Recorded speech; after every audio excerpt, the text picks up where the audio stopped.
Hey, everybody, it's Keith with Trades Education Center. We're back with another episode of Trades Secrets.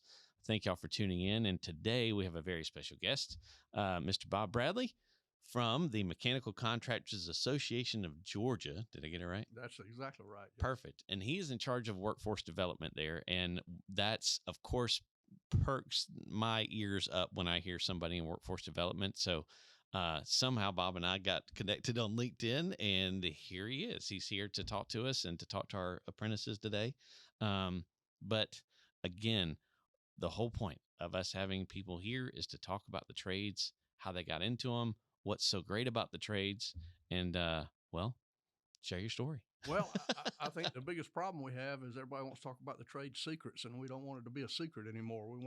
We want everybody to understand what the opportunity is, and we don't want to keep it a secret. You want everybody to have that opportunity to get in and have a successful career. But like you said, I'm not from industry. I'm actually from education. After 35 years, I was a teacher, a business ed teacher. I was a basketball coach for years and years and years. My twin brother's still coaching basketball.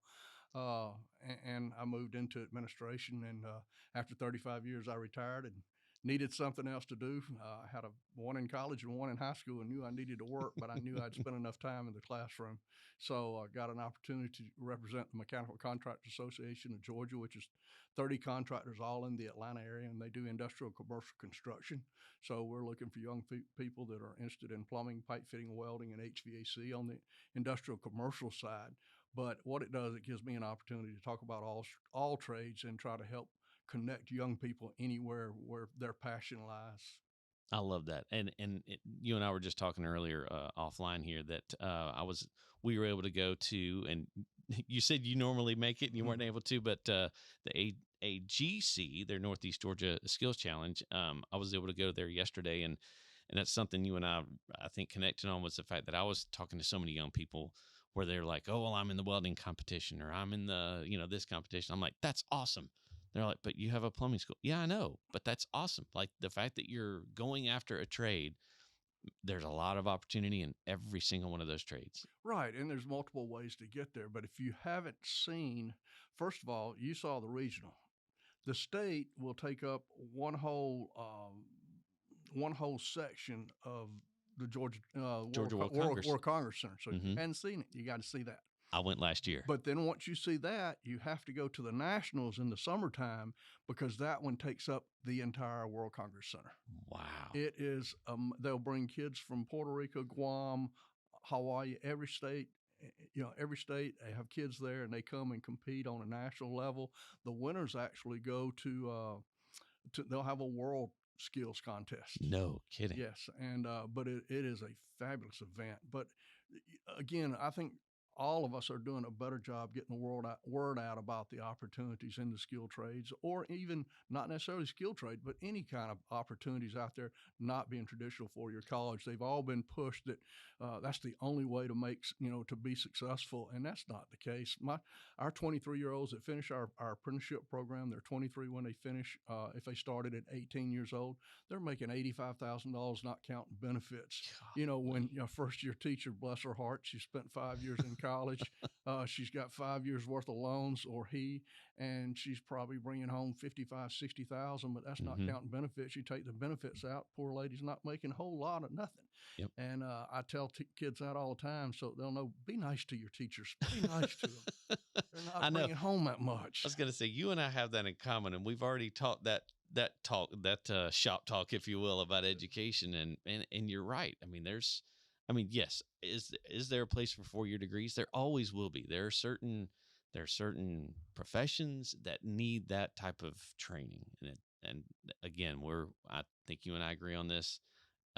We're not poo-pooing on 4-year degrees. Not at all. Not at all. But however, we'd like to spend the same amount of money to promote all the other opportunities that the money was spent on promoting colleges. You got it. Like you just said, the national and world competition when it comes to skills. I didn't know that those existed until I got into this. What I found out, that these kids that win at state and go to win at national and go to the worlds, it's like a professional career for them. They don't work for 2 years. They work on their craft for 2 years to prepare for the World Skills Contest. This year, it was in Ireland. Holy It cow. was probably 3 weeks ago. Wow. That's amazing. I'm sorry. I'm just imagining like a young person getting through that. I'm just thinking like in plumbing or pipe fitting and welding. I'm like, well, we can go to work at a distillery over in Ireland. Mhm. Well, I happened to talk to the person that won and it's they do it every 2 years. So in other words, he won National Skills Welding a year ago, Okay. and he was at this year's nationals, but he was Okay. just working the event. And Okay. so I had an opportunity to talk to the young man, and I said, well, "Where are you working now?" He said, "Oh, I'm not working." I mean, he's like a professional athlete every day. He says, "I weld up to 10 hours a day preparing for this Wow. competition."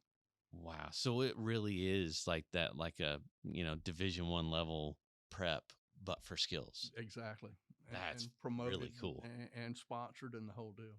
And see that, and I think that's what we're really excited about is connecting with more and more people and trying to get more and more word out there because there just so many people that don't realize what's out there. Like you said, I didn't know that all these competitions happen. Where are the headlines? Like, where are the That's headlines it. about these That's things? it. Where's the broadcast news going, hey, did everybody know there's this huge national competition Oh, happening? And and you went to the regional one in Gainesville. There's 8 different regions, so there'll be one next week in Macon. There's one in Marietta. There's one, obviously they're going to be in the South Georgia and yeah, Augusta too. So they're all over. and it was awesome. I mean, there were I think 200 plus kids competing. And then like another 200 something kids that were there just to watch. Mhm. And so many of those kids came by the booth. I was like, all right, so you're not competing. I said, are you here because you want to compete next year? And they're like, yeah. Like so many of them were like, yeah, that's my plan. Or one of them's like, I was an alternate, so I didn't get to go. I didn't get to compete, but I'm hoping to next year. And like hearing their excitement about it and then seeing the excitement of the award ceremony. Man, Oh, and they that, take home swag. I tell oh, you another dude. thing. Our Mechanical Trades Institute had a welding team and individual contest. They did a super job with. They had over 80 individual welders last Saturday to try to help these kids get prepared for their skills challenges. Oh, that's So it cool. was open to any schools in the area, and they promoted it on social media and whatnot. But they did. They had, and these kids walked home with just bags and bags of tools and swag from all these different sponsors and all. It was a great Well, event. and it's funny because I think that's another side of it that a lot of people don't think about is parents that have kids in athletics are well aware of all the costs that go into uniforms and all the things that go with athletics. Well, guess what? It's the same with skilled trades, but but all of that equipment, all of that gear, those translate directly into careers. Mm. Those actually can be used like going forward. It's not just like you're a one and done, I don't know. It's not like turning your jersey in at the end of the year. That's what I was going for. Like it actually means something more than just a season. Like this could be the start of something lifelong for them. Oh, no doubt about it. Worth the investment. And the great thing is our teachers that teach these skilled trades, whether it be welding, there's a few plumbing, HVAC service, electrical, all of them, construction teachers.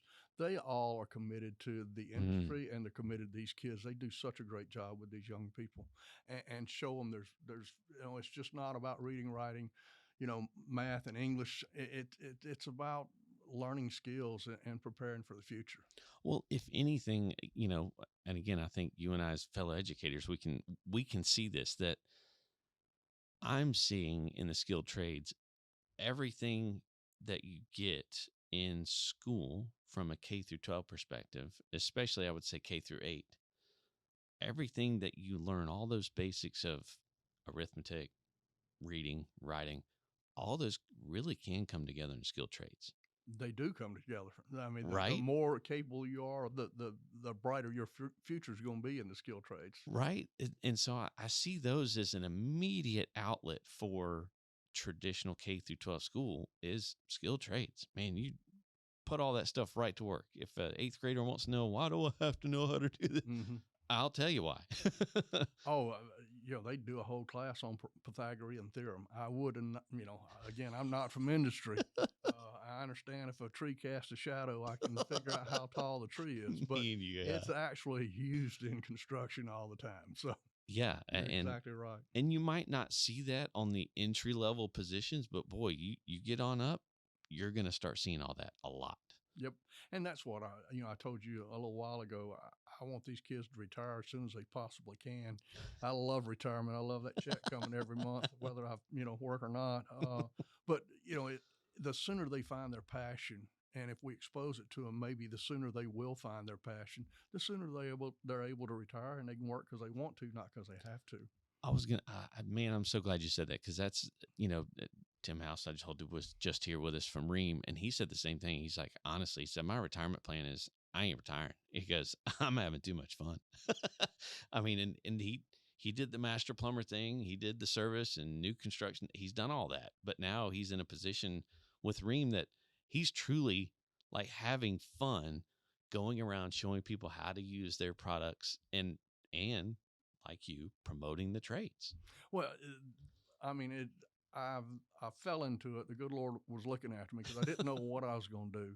But I tell you, I absolutely love going into the schools and talking to young people about their future, whether it be with us or whether it be with another trade or even another industry altogether. Just knowing that I can walk into a school and if kids misbehave, I can leave. For 35 years, I was stuck with them. I couldn't leave. Brother, me and you both, man. When you had to deal with the emails and the phone calls. Oh man, I love that. And I think that's what excites me too, is to meet more and more people.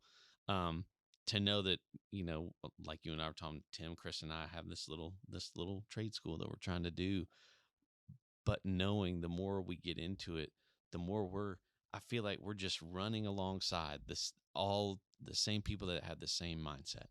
And so it's not a one person race, it's not a one trade school race, it's we're all heading in the same direction, and we're all pushing people to get in the trades, because it's not just because we want them to make money, we need them desperately. Half our industry is over 45, which means half our industry is close to retirement. The opportunities to grow in any of these skilled trades, it wasn't there 30 years ago. So, again, I tell folks all the time, I'm really not looking for somebody who wants to be a plumber for 30 years. I'm looking for somebody who wants to be a leader in a plumbing industry in 15 years because that opportunity's there. I want them to work with their hands now so they can work with their head later, is what I say. So, I love that. the opportunity growth in our industry is just amazing. Yeah, I totally agree with that. And again, I'm excited. Well, I really appreciate. I hope that doesn't take too much of your time here, but man, I'm so glad that we connected. I'm so glad that y'all social media person tagged us on LinkedIn, and so that we got hooked up. This has been awesome. I appreciate you coming out. Um, Mr. Bob here is going to talk to our apprentices tonight and just share that same passion, that get into the trades. And I mean, don't just show up and go home. Grow, keep learning. And if anybody ever wants to reach me or has any questions for me, afutureinpiping.com is how they can get in touch with me. And I saw that. I was like, I like that name, A Future in Piping. So yeah, guys, ladies and guys, please, if you're looking for welding, pipe fitting, find Bob. Find Mechanical Contractors of Georgia. They've got the Mechanical Trades Institute downtown Atlanta, right? Mm-hmm, you're right. Great program down there. Reach out, find them, and we're going to continue to grow the trades together. It's a UA Local 72. They do a wonderful job taking care of their employees. But my main thing is I just want to help young people. If I can help them in any way, I'd be more than happy to share what I know or what I think. Awesome. Bob, appreciate you being on. Thank you, everybody, to tune in for another episode of Trade Secrets, and we'll see you guys soon. Thanks.